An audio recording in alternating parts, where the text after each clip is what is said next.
સૂર્ય છે ને એનાથી આરોગ્ય મળે, શૌર્યતા મળે. શૌર્યતા એટલે મજબૂતી, મનની મજબૂતી, શૌર્યતા. મારા જેવો ક્ષત્રિય હતા ને, કોના ઉપાસક હતા? સૂર્ય. શું કામ? શૌર્યતા મેળવવા માટે. કદાચ સામે ગમે એવડું સૈન્ય ઊભું હોય પણ એનું મન છે તૂટે નહીં, મજબૂત રહે. અને નિરોગી કેવા રહેતા? 12 વાગે ત્યારે તો જાગીએ આપણે, એટલે પછી બીમાર જ પડીએ ને, ડાયાબિટીસ થાય ને કરી દઈએ ને. એટલે સૌથી પહેલા આપણે સૂર્યનારાયણને લોટો ચડાવો, બહેનો હોય કે ભાઈઓ હોય ગમે, એટલે રોગ નહોતા થાય. એ ચડાવો એટલે રોગ થાય નહીં. આ સૂર્ય છે, આ કુંડળીમાં સૂર્ય શું આપે ને આપણને, એ હું તમને લઈ જાય. તમે ભૂત ભવિષ્ય વર્તમાનને જાણો, પણ દાદા જાણતા ન હોય. દાદા તો શાસ્ત્રને જાણતા હોય. શાસ્ત્રમાં આમ લખેલું કરાવીએ તો જેનીથી જે બધા ગ્રહો છે ને એની સાથે સાથે આ ગ્રહ પણ આવી જાય અને મને સારું ફળ આપવા વાળો સ્ટેબલ. સ્ટેબલ એટલે સાથે સાથે રાખવા વાળા. ઘણા 40 સુધી નથી થતા. તો એ મગળ ખરાબ કે હારો? 28 પહેલા થઈ જાય. અને પછી જો ન થાય 28 પછી તો ઠેઠ 32 સુધી ન થાય. તો ખરાબ કેમ ગણવું આપણે? એનું નામ જ મંગળ છે. અને પાછો કોનો પુત્ર છે? ભૂમિનો પુત્ર છે, આ ધરતીનો પુત્ર છે. એટલે ક્યારેક આપણા જીવનમાં અમંગળ થતું હોય નકરું, તો સમજવાનું મંગળ ખરાબ છે. તો મંગળના જપ કરાવી અને મંગળને બરાબર આપણા સ્થાનમાં લઈ આવવા. દાતા એટલે બુદ્ધિના દાતા છે. છોકરાઓને જપ કરાવીએ ને બુદ્ધના, એટલે એની બુદ્ધિ તીવ્ર થાય, તેજસ્વી મગજ થાય. પેલા બુદ્ધિઓ કેવી હતી જોવો છોકરાની, નાના નાના. અમારે તમે આવો, અમારે ગુરુકુળમાં પાઠશાળાઓમાં આવો, મોટે થઈ જાય. શું કામ? કારણ કે બુદ્ધિના દાતા એ બુદ્ધના ઉપાસક, એની ગુરુડીમાં બુદ્ધ સારો હોય. અને બીજું કે મંત્રોની કૃપા, શાસ્ત્રોની કૃપા. તમે કોઈ કદાચ બુદ્ધિ તીવ્ર હોય, ખરાબ હોય, ઓછી હોય, કોઈને યાદ ન રહેતું હોય તો બદામ ખાવાની જરૂર નથી, બુદ્ધના જપ કરવાની જરૂર. બદામ ખાવાથી બુદ્ધિ નું આવે. આ તો બધું કીધું હે, નકર તમારે દરરોજ કાજુ બદામ આવે. એમ ન બનવું, સૌથી મોટા બુદ્ધિશાળી થઈ જાય. અને આ બદામ કાજુ બદામ ગુરુ સારો હોય ને, એટલે એને બધું જ મળી જાય. બીજા ગ્રહોની જરૂર પડે એટલે ખરાબ ફળ આપી ન શકે ગુરુ સારો હોય. પણ જો ગુરુ જ ખરાબ હોય ને તો પછી બધાય ગ્રહો સારા હોય તો એ બધાય ગ્રહ ખરાબ ફળ આપે. કારણ કે ગુરુ જ નબળો, જેનો ગુરુ નબળો હોય એનું જીવનમાં કોઈ મૂલ્ય નથી. આપણે એમ કહીએ ગુરુ જેના જીવનમાં, એટલે ગુરુ પ્રબળ હોવાનું એનો ગ્રહ પણ છે ગુરુ, ગૌરવકારી ગુરુ. ગુરુ જો સારો હોય, સમજવાનું આપણેથી સારા કામ થાય, આપણું નામ થતું હોય, કીર્તિ થતી હોય, યશ થતો હોય, આવું આપણી ગુરુડીમાં પૈસા તો છે પણ ગુરુ. શુક્ર મંગળકારી, એટલે શુક્ર જે છે મનોરંજનનો કારક છે. શુક્ર એવું છે ને મનોરંજનનો કારક છે, આનંદ અપાવે. મોઢા ચડી જતા હોય તો શુક્રના જપ કરવા. અમારે અહીંયા કયા વારે આપણે આવ્યું છે ને?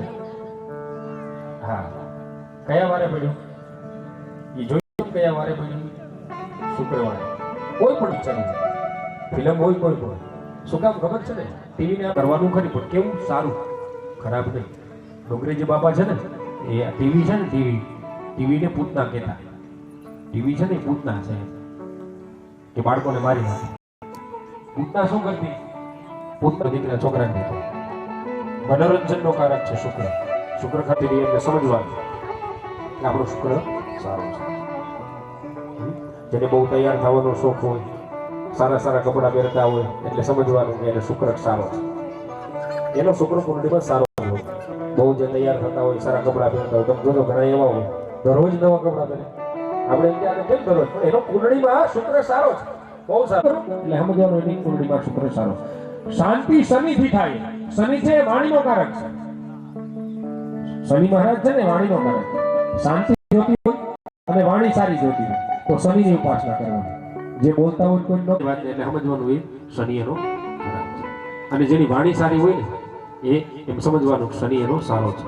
આપણે ગુજરાતીઓ બહુ સારા છીએ, કાઠિયાવાડીઓ બધા, તો બધા મીઠું બોલે. તમે જો આ ઉત્તર ગુજરાતમાં જાઓ, તમે આમ વલસાડ બાજુ જાઓ તો ત્યાં બધા કેવું બોલે? આ મહેસાણા બાજુ આવે મેં હમ લાવો, એટલે આપણે કીધું કે બોમ્બ લાવો. આમ વલસાડ બાજુ જાઓ એટલે સૌ બોલે. આપણી ભાષા કેવી છે? મર્યાદા. અમારા પિતાજી આવ્યા, અમારા બાપા આવ્યા, અમારી માં આ માં આવી એમ નથી કહેવાતું, માં આવ્યા આવીને એટલે એનું તો સારી વાણી જોતી હોય. જેને નેતા થવું હોય, બધું થવું હોય, અને સારા સારા નેતા મોટા હોય, બહુ બોલતા હોય, અને બોલતા હોય પાછો એનો પ્રભાવ પડતો હોય. ખાલી બોલી જતા હોય એમને બોલતા હોય પ્રભાવ પડતો હોય, સમજવાનું એનો શનિ સારો છે. અને રાહુ કેતુ બલદાતા. રાહુ અને કેતુ બે એક જ ગ્રહ છે પણ બે થયા.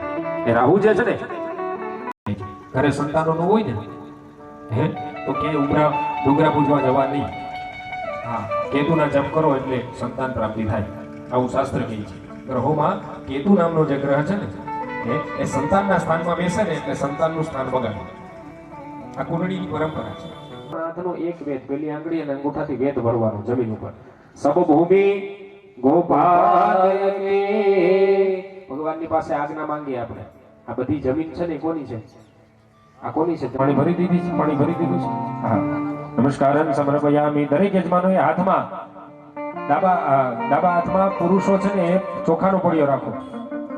પુરુષો ચોખાનો પડિયો ડાબા હાથમાં રાખો. બેનો હાથ લગાવી આપો. બે દાણા કુંડ ઉપર પધરાવવાના છે, બરાબર? સ્થાપયામિ સંભળાય એટલે ચડાવી દેવાના, બરાબર? કુંડ ઉપર. ઓમ બ્રહ્મણે નમઃ. ઓમ ઋગ્વેદાય નમઃ. કુંડ ઉપર ચડાવવાના એટલે ક્યાં ચડાવવાના? થાય કુંડની અંદર. આપણે પછી કુંડ બાજુ નહીં મૂકી દેવાના, અંદર નાખવાના, આમ છૂટા વધાવી દેવાના. હો, કુંડની અંદર. એટલું તો ગુજરાતી આપણને ખબર પડે ને કે કુંડમાં વધારે. ઓમ રુદ્રાય નમઃ. રુદ્રાય નમઃ. યોનિય નમઃ. કંઠાય નમઃ. ત્યારબાદ જમણા હાથમાં બે દાણા ચોખા. કુંડસ્થ દેવતાઃ સુપ્રતિષ્ઠિતાઃ વરદાઃ ભવતઃ. કુંડ ઉપર પધરાવે સુપ્રતિષ્ઠિતાઃ વરદાઃ ભવતઃ. હવે તમારા યજમાનોએ, દરેક યજમાનોએ બે હાથ જોડી રાખવાના છે. બ્રાહ્મણો એક જલ્દી ચમચી પકડી રાખશે. કુંડ દેવતાનામ આવાહનમ નમસ્કારં સમર્પયામિ. નમસ્કારં નમસ્કરોમિ. ભૂમિ નમઃ. ભૂમિ કુર્વયન્ કુર્મં વિસાપિમે. અમૃતાય નમઃ વિસાપિમે. નમસ્કારં નમસ્કરોમિ. અથ હરિસંહિયા. ત્યારબાદ પંચગવ્ય એટલે બ્રાહ્મણો છે, થોડુંક જળ છે એ કુંડ ઉપર છાંટો. યજ્ઞસ્થળ વિશુદ્ધ્યમ પંચગવ્યમ પંચામૃત એક ચમચી કુંડમાં પધરાવે. પંચગવ્યમ કરોમ્યહમ. ગૌમયના ઉપલેપ્ય થોડુંક જળ હાથમાં લઈ અને લેપન કરતા ભાવ ભૂદેવો કરવાનો છે કુંડની અંદર. ગૌમયના ઉપલેપ્ય અનામિકાંગુષ્ટા ફેમ ઉદ્ધૃત્ય ત્રીજી આંગળી અને અંગૂઠો લઈ અને અગ્નિ ઉપર છાંટવાનું. શુદ્ધ જયના અભ્યુક્ષા પ્રાર્થયે. દરેક યજમાનો બે હાથ જોડી કુંડના દેવતાઓને પ્રાર્થના કરી આપો. નમસ્કારં નમસ્કરોમિ.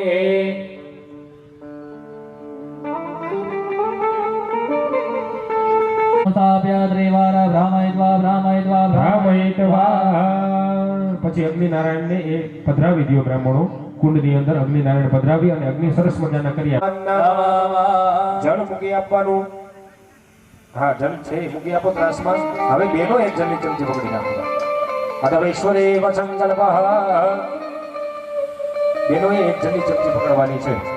કાલે મેં કીધું હતું તમને, હું કાલે તમે જે દરરોજના પાપ કરો છો એવું તમને. તો કયા બેનો યાદ કરીને આવ્યા કે અમે 5 પાપ કરીએ છીએ દરરોજના? કોને યાદ છે? આંગળી ઊંચી કરો બેનો. દરરોજના 5 પાપ કરો છો. મેં કાલે કીધું હતું ને કે તમે દરરોજના 5 પાપ કરો છો. તમે યાદ કરી થોડુંક દાન કરવું પડે ને. શું કામ? કારણ કે અત્યારે તમે શું લાવ્યા? તમને શેનો તમે હાથ અડાડ્યો? શેમાં હાથ અડાડ્યો? અગ્નિ. આપણે અગ્નિ પ્રજ્વલિત કરતા તો પેલા અગ્નિનારાયણને જમાડતા ઘરે. અગ્નિનારાયણને જમાડતા આપણે સવારમાં અગ્નિનારાયણને પ્રજ્વલિત કરી અગ્નિનારાયણને જમાડી ભાત જમાડતા અથવા ચાંદકા બનાવી અગ્નિનારાયણને મૂકીને પછી આપણે જે કંઈ બનાવવું હોય બનાવતા. પણ હવે બધું ગયું. બહેનોને ખબર હોવી જોઈએ. બાકી બીજા બધા બહેનોને પૂછીશ, પણ આ તો બે મુખ્ય યજમાનો, મુખ્ય યજમાન ને સહયજમાન છે. પહેલા એનેથી શરૂઆત કરીએ, પછી આપણે આમ હા ચેતનભાઈના ઘરના ને બધાને પૂછશું વારાફરતી. વર્ષના કેટલા થાય? 1800 પાપ થાય. વિચાર કરો એ તમે ક્યારે યજ્ઞમાં છેલ્લે બેઠા હતા ત્યારથી અત્યાર સુધીના પાપ ગણવાના. 5 પાપ ગણો એટલે કેટલા થાય? એક પાપ કરો ને એટલે એક સીધું દેવું પડે. તો 5 પાપના 5 સીધા દેવા પડે. તો દરરોજના કેટલા પાપ થયા? 5 પાપ થયા. તો કેટલા પાપ ભેગા થયા તમારા? ગણો એટલા સીધા તમારે મને દેવા પડે. 150 પાપ કર્યા હોય તો 150 સીધા દેવાના થાય, અને 1800 કર્યા છે તો 1800 દેવાના થાય. એટલા માટે શાસ્ત્રમાં એવું કહેતા કે સવારમાં તમે જાગૃત બ્રાહ્મણ તમારી ઘરે આવે ને લેવા તો એક વાટકો લોટ દઈ દેવો, જેથી આ બધી ગણતરી ભેગી થાય ને પછી બહુ વહેલું પડી જાય. અત્યારે માનો 500 સીધા 900 સીધા દેવા, એના કરતા એક વાટકો લોટ અને ઉપર મૂકીને દક્ષિણા થોડીક મૂકીને આપણે બ્રાહ્મણને દરરોજ આપતા હતા ને. એમાં એ સ્વીકારી લેતા, વાંધો નહીં આવે, દરરોજ દેવાની જરૂર નથી. પણ એ નો દ્યો ને તો પછી 6 મહિને જ્યાં સુધી યજ્ઞ શરૂ ન કર્યો ને યજ્ઞ પાછો બેસી ને યજ્ઞમાં ત્યાં સુધીના પાપ ગણો એટલે કેટલા થાય 900 માનો થયો 900 સીધા દેવા. તો હવે આના કરતા એક વાર 5 પાપ છે. કયા 5 પાપ? ખંડીની સોલીની પેસા ઉદગુંભે જમારજારી. આ 5 પાપો છે. સૌથી પહેલા ઉદગુંભે મારજારી. સૌથી પહેલા બેનો સવારમાં ઉઠે એટલે શું કરે? કચરા વાળે. કચરામાં જે જીવ જંતુ હોય મરી જાય ને તો એના દોષના ભાગ આપણે બેનો દાક્ષાન સમર્પયામિ નમસ્કારં નમસ્કરોમિ હરિ ઓમ બ્રહ્મા જગના બ્રહ્મણ્ય દેવાય ગો બ્રાહ્મણ હિતાય ચ જગદપિતાય કૃષ્ણાય ગોવિંદાય નમો નમઃ.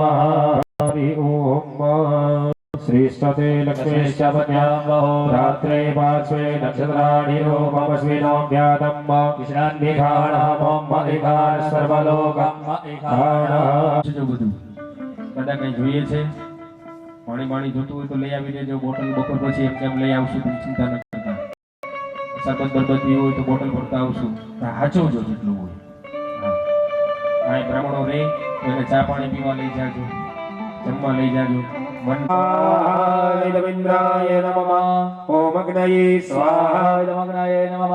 ઓમ પ્રજાપતયે સ્વાહા. પ્રજાપતયે નમઃ. ઓમ સૂર્યાય સ્વાહા. સૂર્યાય નમઃ. એક ઘીની આહુતિ બ્રાહ્મણ ભરી રાખશે. યજમાનો એમને હાથ લગાવી આપશે. ઓમ ગણાનંદવા ગણપતિતમ ગણપતયે નમઃ. દરેક યજમાનો છે 3 જલ્દી ચમચી થાળીમાં ત્રાસમાં પધરાવી આપશે.